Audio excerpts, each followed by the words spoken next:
हिमालय के घने जंगल में एक बहुत खतरनाक भेड़िया रहता था।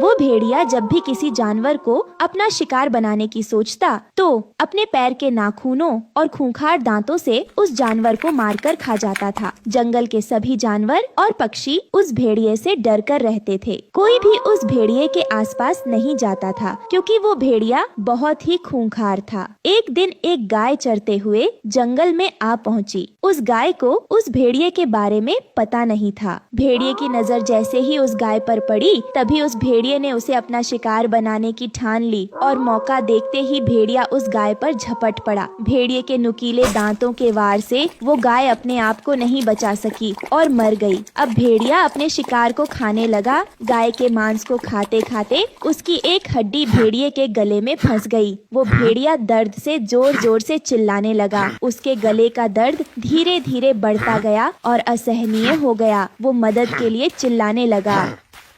बाप रे, मेरा गला, अरे यार मेरा गला, मैं क्या फंस गया, कोई तो बचाओ, कोई तो मेरे गले से इस मुसीबत को बाहर निकालो, अरे बचाओ कोई मुझे, मैं मर जाऊंगा।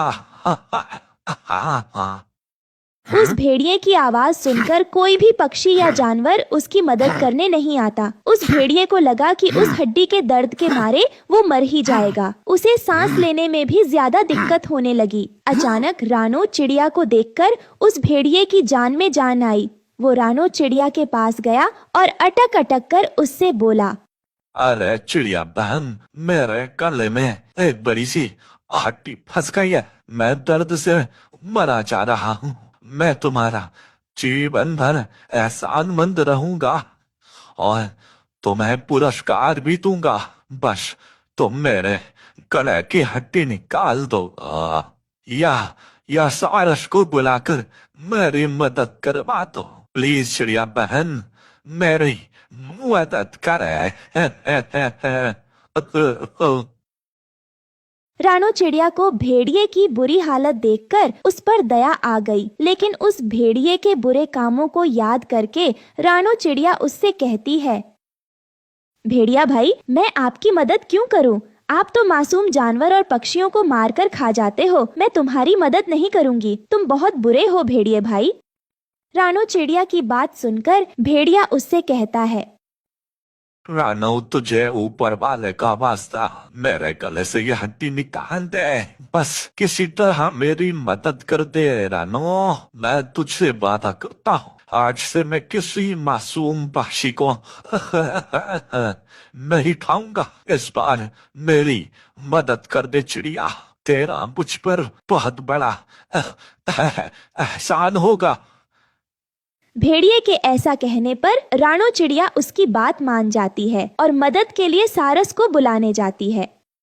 सारस भैया, क्या आप भेड़िए के गले से हड्डी निकाल सकते हैं? वो बहुत तड़प रहा है। आप मेरे साथ चले और उसकी मदद करें।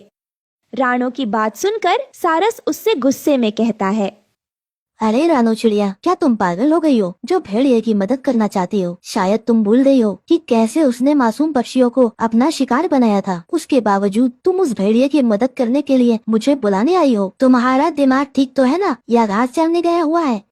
मुझे सब याद है सारस भैया, लेकिन वो भेड़िया बहुत तकलीफ में है और उसने मुझसे वादा भी किया है कि वो अब किसी भी पक्षी या जानवर को नुकसान नहीं पहुंचाएगा। इसलिए आप मेरे कहने पर उसकी मदद कर दे। ठीक है रानो, मैं तुम्हारे लिए भेड़िए की मदद करने के लिए तैयार हूँ। उसके बाद वो दोनों भेड़िए के पास पहुंचते हैं और सारस अपनी लंबी चोंच भेड़िए के गले में डालता है और उसके गले से हड्डी को निकालकर बाहर फेंक देता है। हड्डी निकलकर भेड़िए के जान में जान आई। तभी रानो चिड़िया ने उससे कहा, अब तो तुम्हारी जान बच गई है। तुम्हें अपना वादा याद है ना?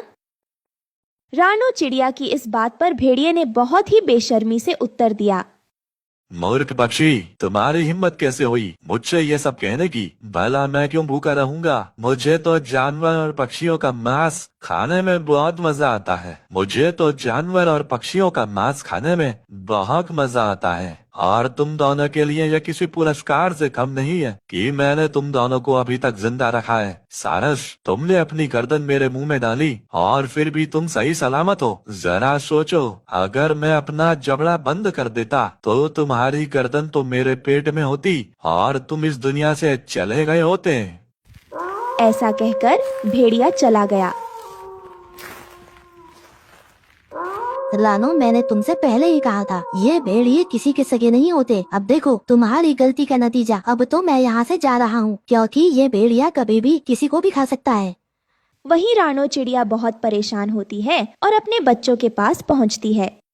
गुड़िया बेटा, हमें यहाँ से जल्दी निकलना होगा, वरना वो भेड़िया हम सबको खा जाएगा। लेकिन माँ, हम कहाँ जाएंगे और कहाँ पर रहेंगे? गुड़िया बेटा, हम नदी पार जंगल में चलते हैं। वहाँ किसी पेड़ पर एक मजबूत घोंसला बना लेंगे और वहीं पर रहेंगे। कम से कम हम वहाँ इस शिकारी भेड़िए से बच तो जाएंगे। ठीक है माँ, मैं अपना सामान रख लेती हूँ। वहीं दूसरी तरफ भेड़िया जंगल के थोड़ी ही दूर गया तो उसका पैर जंगल के दलदल में फंस गया और भेड़िया उस दलदल में डूबने लगा। वो जोर जोर से चिल्लाने लगा, अरे अरे कोई बचाओ मुझे, अरे कोई है, मुझे बचाओ, अरे अरे कोई रानो बचाओ चिड़िया मुझे, ने अरे, एक बार कोई फिर है, भेड़िए मुझे की बचाओ। आवाज सुनी और वो तुरंत भेड़िए की मदद के लिए पहुंच गई। अरे रानो बहन, मुझे बचा लो बहन, तुम्हारा बहुत एहसान होगा। मुझे एक बार इस दलदल से बाहर निकाल दो, मुझे बचा लो बहन, मुझे बाहर निकाल दो इस दलदल से।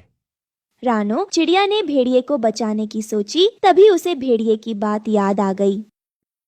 इस बार मैं तुम्हारी बातों में नहीं आने वाली। तुम जैसे धोखेबाज जानवर को ऐसे ही छोड़ देना चाहिए। अब फंसे रहो इस दलदल में, यही तुम्हारे कर्मों की सजा है। ऐसा कहकर रानो चिड़िया भेड़िए को वहीं दलदल में छोड़कर अपने घर वापस आ जाती है और भेड़िया दलदल में डूबकर मर जाता है। भेड़िया के मरने की खबर पूरे जंगल में आग की तरह फैल जाती है। फिर सभी पक्षी और जानवर खुशी खुशी उस जंगल में रहने लगते हैं। तो दोस्तों, इस कहानी से हमें ये सीख मिलती है कि हमें किसी का बुरा नहीं करना चाहिए। अगर बुरा करोगे तो अंत में हमारे साथ भी बुरा हो जाएगा।